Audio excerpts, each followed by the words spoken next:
Hello, welcome to Hawkins Thalamelam Payasam cooking contest. ഞാൻ ജിബി, ഇതെൻ്റെ husband Deepak. ഇന്ന് നമ്മൾ ഉണ്ടാക്കുന്നത് മത്തങ്ങയും ക്യാരറ്റും വെച്ചൊരു പായസമാണ്. ഓക്കെ, അപ്പോൾ നമുക്ക് എല്ലാം ഇൻഗ്രീഡിയൻസ് നോക്കാം. ഇതിലേക്ക് വേണ്ട സാധനങ്ങൾ മത്തൻ ഒരു 250 ഗ്രാം വരുന്ന മത്തൻ, അതുപോലെ ക്യാരറ്റ് ഒരു രണ്ട് ക്യാരറ്റ് ഒരു മീഡിയം സൈസ്, പിന്നെ തേങ്ങാപ്പാൽ 3 പാൽ വരെ എടുത്തിട്ടുണ്ട്, പിന്നെ ശർക്കര പാനിയാക്കിയത് അതും അതുപോലൊരു 250 ഗ്രാം വരുന്ന ഇത്, പിന്നെ കാഷ്നട്ട്, അതുപോലെ കിസ്മിസ്, ഏലക്കായ പൊടിച്ചത്, നെയ്യ്, ഇത്രയും സാധനങ്ങളാണ് വേണ്ടത്.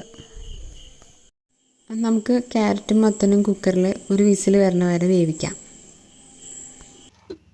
മത്തനൊരു 250 ഗ്രാം ഉണ്ടാവും കേട്ടോ. അത്യാവശ്യം ഒരു മീഡിയം സൈസ് കഷ്ണങ്ങളാക്കിയത്. ക്യാരറ്റ് ഒരു മീഡിയം ക്യാരറ്റ് 2 എണ്ണം.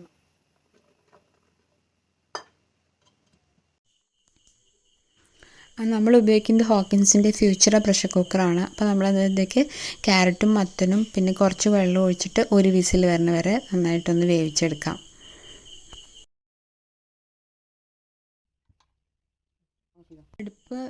അടുപ്പിലൊരു ഉരുളി വെച്ച് ഉരുളി ചൂടായ ശേഷം നമുക്ക് കുറച്ച് നെയ്യ് ഒഴിച്ച് കാഷ്നട്ടും കിസ്മിസും വറുത്തെടുക്കാം.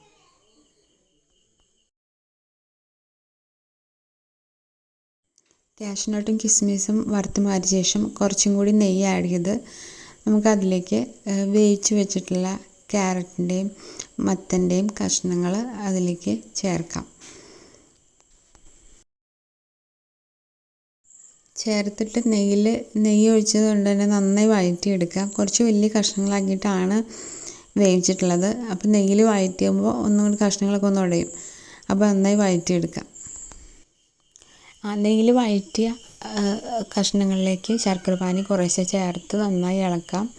നന്നായി ഇളക്കി കഷ്ണങ്ങളെല്ലാം തന്നെ വെന്തുടയുന്നത് വരെ നന്നായിട്ട് ഇളക്കിക്കൊണ്ടിരിക്കുക.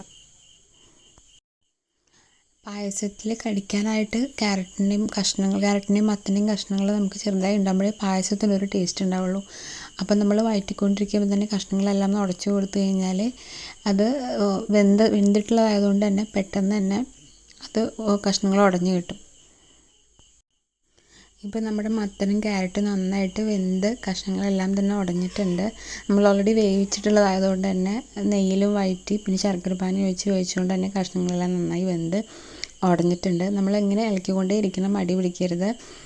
ഇനി നമുക്ക് അടുത്ത് ഇതെന്ന് പറഞ്ഞാൽ 3-ാം പാൽ ഒഴിക്കുകയാണ്. അപ്പം നമുക്കിനി 3-ാം പാൽ ഒഴിച്ചിട്ട് ഒന്നും കൂടി നന്നായി ഇളക്കി 3-ാം പാൽ ഒഴിച്ച് നന്നായി ഇളക്കി വഴറ്റിക്കൊണ്ടിരിക്കുക. 3-ാം പാൽ ഒന്ന് കുറുകി വരാറായ സമയത്ത് നമുക്കിനി 2-ാം പാൽ ചേർക്കാം. കുറുകി വരുന്ന സമയമായതുകൊണ്ട് തന്നെ ഇളക്കിക്കൊണ്ടേ ഇരിക്കണം. 2-ാം പാൽ ചേർത്ത് ഇതുപോലെ ഒന്നും കൂടി കുറുകി വരുമ്പോൾ നമുക്ക് തലപ്പാൽ ഒഴിക്കാം. ഇപ്പോൾ നമ്മൾ 2-ാം പാലാണ് ഒഴിച്ചിരിക്കുന്നത്. അപ്പം നന്നായി ഇളക്കി അടി പിടിക്കാതിരിക്കാൻ വേണ്ടി ഇളക്കിയിട്ട് ഒന്നും കൂടി ഒന്ന് കുറുകി വരുന്ന പരുവത്തിലാവുമ്പോൾ നമുക്ക് അടുത്ത സ്റ്റെപ്പായ തലപ്പാൽ ഒഴിക്കാം. നമ്മുടെ പായസം നന്നായിട്ട് കുറുകി വന്നിട്ടുണ്ട്. നമുക്ക് അടുപ്പിൽ നിന്ന് മാറ്റി വയ്ക്കാം. തിളച്ചുകൊണ്ടിരിക്കുമ്പോൾ തലപ്പാൽ ഒഴിക്കാൻ പാടില്ല. പായസം അടുപ്പിൽ നിന്ന് ഇറക്കി വെച്ച ശേഷമാണ് 1-ാം പാൽ ഒഴിക്കേണ്ടത്. അപ്പോൾ നമ്മൾ നല്ല കുറുകിയിരിക്കുന്ന പായസത്തിലേക്ക് 1-ാം പാൽ ഒഴിച്ച് നന്നായി ഒന്ന് ഇളക്കിയെടുക്കുക. ഇനി നമുക്ക് പായസത്തിലേക്ക് മധുരം ബാലൻസ് ചെയ്യാൻ വേണ്ടി കുറച്ച് ഉപ്പ് ചേർക്കാം. പിന്നെ വേണ്ടത് ഏലക്കായും ചുക്കും ജീരകവും പൊടിച്ച് ഫ്ലേവറിന് വേണ്ടിയിട്ട് നമുക്ക് അത് 2 സ്പൂൺ നമുക്ക് ചേർക്കാം. പായസം ഓൾമോസ്റ്റ് റെഡി ആയിട്ടുണ്ട്. ഇനി നമുക്ക് വേണ്ടത് കാഷ്നട്ടും കിസ്മിസും നമ്മൾ നേരത്തെ നെയ്യിൽ വഴറ്റി വെച്ചതും വെച്ച് പായസം വാങ്ങി വയ്ക്കാം. ഹോക്കിൻസ് താളമേളം കുക്കിംഗ് കോൺടെസ്റ്റിൽ നമ്മളുണ്ടാക്കിയ ക്യാരറ്റ് മത്തൻ പായസം റെഡി ആയിട്ടുണ്ട്. അപ്പം നമ്മുടെ മത്തൻ ക്യാരറ്റ് പായസം റെഡി ആയിട്ടുണ്ട്. അപ്പോൾ എല്ലാവർക്കും ഹാപ്പി ഓണം.